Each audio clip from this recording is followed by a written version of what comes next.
I, Verity, 32, female, was living with my husband of 5 years before things took a bad turn. Things were great for us in the beginning, but everything changed once my husband, Bernard, got a promotion. I noticed that he was being very cocky and arrogant, and I even began to notice him distancing himself from me. I talked to my mother-in-law, who I trust very much, about the situation. I really don't know what's wrong with him. Have you tried talking to him about it? Yes, I've done that many times, but he always brushes it off and acts like everything's fine. And when I suggest stricter means, like going to a couples counselor, he gets really angry. Oh goodness, that doesn't sound at all like my precious Bernard. Yeah, maybe because you coddle him too much, and those rose-colored glasses you got on prevent you from seeing the truth. Anyways, things were going awry for some time after he got his big promotion. A couple of months after enduring his insufferable behavior, I found some alarming news on Bernard's phone. I was cleaning the bedroom and I noted that he had left his phone dangerously close to the edge of the bedside table. I moved it, but at that moment I saw him getting a text from someone named Pizza Hut. How peculiar, I thought to myself. My curiosity got the better of me and I opened the message to see a slew of horrid things going on. My husband was cheating on me. I saw the myriad of texts and inappropriate pictures. They were flooding my eyes and it was all so overwhelming. At that moment, I heard some heavy footsteps coming towards the door. I quickly locked the phone and put it back where I found it. Bernard came in. Verity, where the hell are my socks? They're here, darling. I was just tidying up the room a bit. Why do you look like you've just seen a monster? Because at that moment I had just seen a monster. Standing in front of me was no longer my sweet Bernard, rather an unrecognizable beast who managed to ruin my whole life and shatter my whole heart in mere seconds. But of course, I was too weak at the time to talk about what I just saw. I just murmured something about how I was experiencing period cramps and he left. That night, I sobbed into my pillow with my cheating husband sleeping peacefully right next to me. Even though I was extremely saddened, I was also extremely angry as well. How could this man cheat on me after everything? I held on to this anger, though, and waited to expose my low-life husband to none other than his mother. Early in the morning, before Bernard woke up, I opened his phone and gathered all the evidence I needed. Turns out that his mistress's name is Rita. I sent all of the information to my phone, put his phone back where I found it, and waited patiently for Deborah to arrive. Deborah arrived shortly after Bernard left for work. When I showed her all the horrible things I found, she too shared the same look of horror and disgust that I held when collecting all of this data. After moments of complete shock, she spoke up. We need to do something about this. He's absolutely gone crazy. I'm so hurt, Deborah. I know, my baby, but we'll get through this. I'll call him right now. Deborah proceeded to call Bernard. She put him on loudspeaker. Bernard, I swear to God, all of this better be some stupid and sick prank, because if any of this turns out to be true, I don't know how I will look you in the face again. Mom, slow down. What are you talking about? Who the hell is Rita? There was a silence, and although nothing was said, everything was indeed confirmed. He was cheating on me. And by the looks of it, it had been that way for quite a while now. You better get back home right this instant. We need to have this discussion face to face. Deborah hung up the phone, and for the next 30 minutes, while waiting for Bernard to return, I was completely inconsolable. Bernard finally arrived home, but he appeared to have a special surprise with him. He brought Rita. What is the meaning of this? Is this the wench? Don't call her that, Mom. I love her. What did you just say? Yes, Verity, I'm sorry you had to find out this way, but I guess now is about as good a time as ever. I am in love with Rita. She makes me happy. Lately, I've realized I am at a higher status than most of the things of my past life. I have to elevate myself, and to put things lightly, you're like the older version of a gaming console. Rita is like the PS5. Bernard, what are you saying right now? Do you know what you've put Verity through? And you? How dare you get with a married man? Have you no shame? Well, Mom, I believe that we're soulmates. He's in love with me and I'm in love with him. We're going to start a family together. Oh, so you think that you're going to change this man? Newsflash, honey, a cheater will always be a cheater. And based on what he's just said, he will always be searching for the bigger and better and newer thing. You're not special, sweetie. Take my advice and leave now before things get worse. I can see that you're young. You still have your life ahead of you. You can't be tied to a sick man like this. Enough! I know you're hurt, Verity, but it's not my fault you let yourself go. You have to understand, as a man, I have needs. And Rita gives them all to me. I guess this all goes without saying, but I want a divorce. As if my heart couldn't shatter anymore, it miraculously did. I was too stunned to say anything. Again, I began to zone out of this dreadful situation, but in the peripherals of my mind, I could hear barely audible shouting from Deborah and Bernard going back and forth. After some shouting, I received a text from my family lawyer. A great uncle of mine had recently passed away, and part of his will indicated that once the inheritance money had been properly divided amongst the appropriate individuals, only then will the actual amount be disclosed to the recipient. I found this to be particularly annoying, but that was just my great uncle Henry. He had a knack for being dramatic. The text read, Dearest Verity, as always, I hope you're well. As you know, your great-uncle Henry has left some inheritance money for you, but unfortunately, it's going to take a bit longer than expected to process the proper funds. Some of your family members are arguing about who gets to keep what. Please call for further clarifications if need be. Take care. Knowing my crazy and toxic family, I highly doubt that there'd be any money left over for me. I was always last place, and the same rang true for my failed marriage. I zoned back in to hear more commotion. Verity, are you even listening? What is there to listen to? Bernard has shown us who he is, right? He doesn't want to be with me anymore, right? That's that. I can't fight for someone who won't even fight for me, for us. But I will say this, Bernard. By the time your karma is finished with you, you will wish you'd never been born. I'm done here. And with that, I gathered up whatever strength I had left, went to my room to pack up some of my things, and walked out the front door.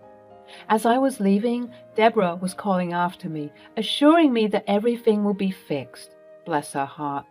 She still believed that part of her sweet baby boy was still alive, but alas, all that I saw was a hollow shell of a man.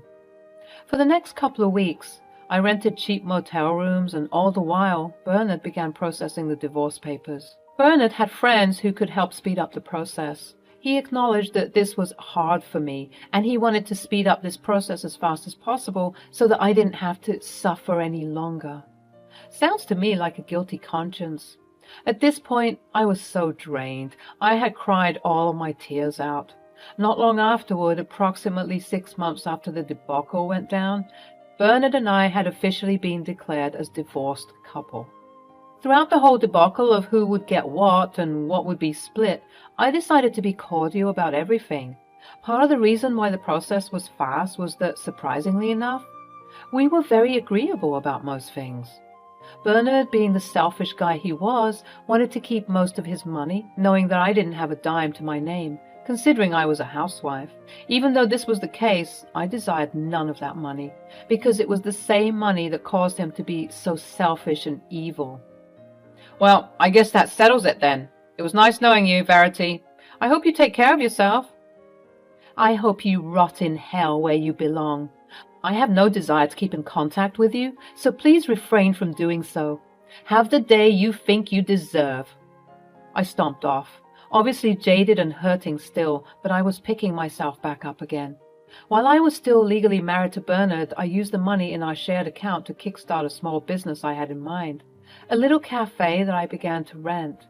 It was a way for me to make money since I knew that I would be getting little, if nothing, from this divorce settlement.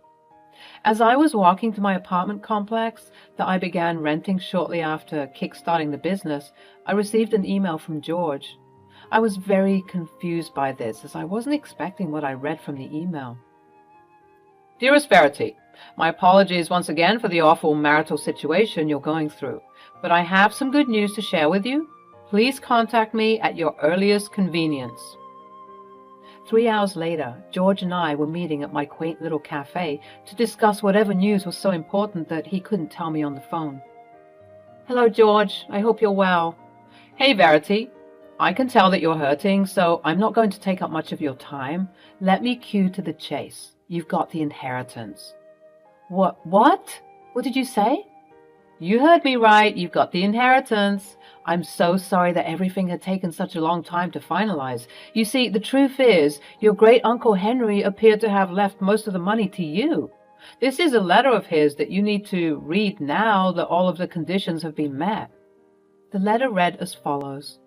My dear Verity, I know life has been unkind to you. You have always been put in last place by both friends and family, but I have decided that enough is enough.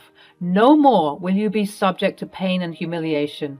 Please accept this inheritance money and use it to ameliorate your life in the best way that you can. Knowing your toxic family members, they most likely won't be too happy with the distribution of funds, but I don't care.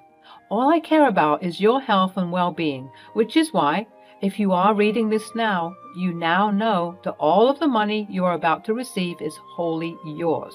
You shan't go through any troubles or negotiations with people. I wanted to exempt you from this messy process, hence why you are receiving this money now. I know you are going to do wonderful things. All my love, your great-uncle Henry. By the time I finished reading the letter, I was sobbing. Some customers got up and left due to the embarrassing scene, but I didn't care. I was overwhelmed with joy. It was so refreshing to hear some good news after months and months of crying the night away, wondering how and why all of this happened to me. How much is it? It's $170,000. I gasped. That was a lot of money. In fact, that was more than enough money to help me continue to grow and expand my business. I thanked George profusely for his loyalty and kindness, and he went on his way. That night, I called Deborah to tell her everything. You said the amount is how much? Yep, you heard me right, Deborah. We were still keeping in touch despite everything, as I mentioned. I trusted her. At least for a while, because what she did next was completely deplorable. I woke up the next morning to a slew of angry texts from none other than Bernard. Literally less than 24 hours after telling him not to contact me again, here he was contacting me. Despite my better will, we decided to meet up to discuss whatever it was that was pressing him. I guess part of me still had hopes that things would change. We met at my cafe. So, this is the infamous cafe. It's cute, I guess. What do you want, Bernard? Haven't you taken enough from me? Let's cut to the chase. Half of that money is mine. What? My mom told me everything. She told me about the inheritance money that finally came. Talk about good timing, am I right? But anyways, we need that money. You must have lost your mind if you think that I'm going to give you anything. Besides, don't you make enough money as is? What exactly is your obsession with me? Why didn't you care? I was breaking your heart, and you didn't even bat an eye. What are you talking about? You knew I was a wreck. You were literally behind the wheel for all of the turmoil you caused me. You watched me suffer. What else do you want from me? When will you be satisfied? When you see me in my coffin? Enough. I don't have time for this. Just give me my money, and I'll be on my way. I need the money for my wedding to Rita. What exactly makes you think that you're entitled to this money? Are you sick in the head? The inheritance situation was happening whilst we were still married, so technically that money belongs to me. I paused. I felt embarrassed. I didn't know the technicalities like that. Was something like that possible? So, give me my money. If I'm ever going to give you any money, we'll need a lawyer present. I've heard what you've said. Go home. I will contact you in the morning. Bernard begrudgingly left, angry because he couldn't control me any longer. If we'd still been married, I would have given him my kidney if he asked me, but now I can't even look this man in the eye without feeling disgusted. In the morning, I called George, as well as the lawyers who were helping us out with the divorce. I explained my situation, and everyone agreed in unison that what Bernard was doing wasn't logical or right, because the inheritance money was finalized after signing the divorce papers, and any money that comes my way is mine, which is exactly what I thought. But Bernard tried to gaslight me into believing that I owed him anything. Angrily, I drove to the house that I used to call home for 5 years, and I knocked on the door. Eventually, someone answered. "Oh, hell. Move. I'm not here for you. I'm here for your evil fiancé." "What is the meaning of this? Don't you dare come into my house and cause a ruckus." "Oh, you mean our house? The house that we built together. You have a lot of nerve treating me the way you do, as if I wasn't good to you. I genuinely believed that you should get your head checked because there are some screws loose. Where is your mother?" At that moment, like clockwork, Deborah came out of the kitchen. "Now, what's all this noise I'm hearing?" "Deborah, how could you do this to me?" "What do you mean?" "You told your trifling son about the inheritance money. What for?" "Don't speak to me about my son that way. And I told him because, well, I believe that perhaps we could partake in some of that money. I should have known where Bernard got his cheating habit from. I guess the apple didn't fall far from the tree. All of you are sick. You're trying to siphon money from me? I'm struggling to keep afloat, and something good has happened to me for once in my life, and you people want to take that away from me. Well, too bad." I went on to explain to the bumbling fools that the money I got was completely mine, and that because the divorce papers were signed, there was no way for any of these people to get their grubby hands on my money. Of course, Bernard didn't like this news at all, and he proceeded to go on a little rampage, yelling and cursing and even breaking things. I did see his true colors because you won't believe what happened next. Bernard got into his car and began to drive off. I thought that we were done arguing and that he went somewhere to cool off, but when I arrived at my cafe, I found my store had been vandalized. The windows were broken and most of the furniture was damaged. I immediately knew who did this and I called the perpetrator.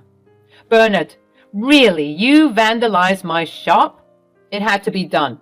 You aren't giving us the money. Maybe now you cooperate. I know that you don't have security cameras, so good luck trying to press charges." Wow, just wow.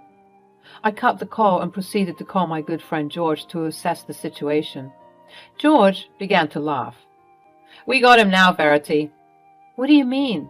He's ruined everything. He's ruined my life, and even if I fix it, he'll come back again and again." "Don't you see, Verity? We can sue him for this. And with that being said, we can also renegotiate the terms of your divorce settlement." "What? But I don't have evidence." "Yes, you do. There's always evidence." And sure enough, there certainly was. I discovered that the cameras that came with the building were still working. I was under the impression that they weren't functional, and I caught Bernard's vandalism very clearly. I brought this evidence to George to collate and compose a case against Bernard. Thankfully, our case was well received, and because of the nature of our tumultuous relationship, as well as the collection of all of the verbal and emotional abuse that had happened to me, I was highly favored, and the judge determined that I will be receiving $20,000 from Bernard in damages. This obviously made Bernard fill up with rage, and he proceeded to appeal this, but time and time again his appeal was rejected. Now that I have all this money, I can properly cater to my cafe and allow it to grow and expand. The last I heard of Bernard, Rita, and Deborah was that they were all constantly quarreling and bickering, and word on the curb is that Bernard has been spotted several times with a young and attractive blonde woman on his arm.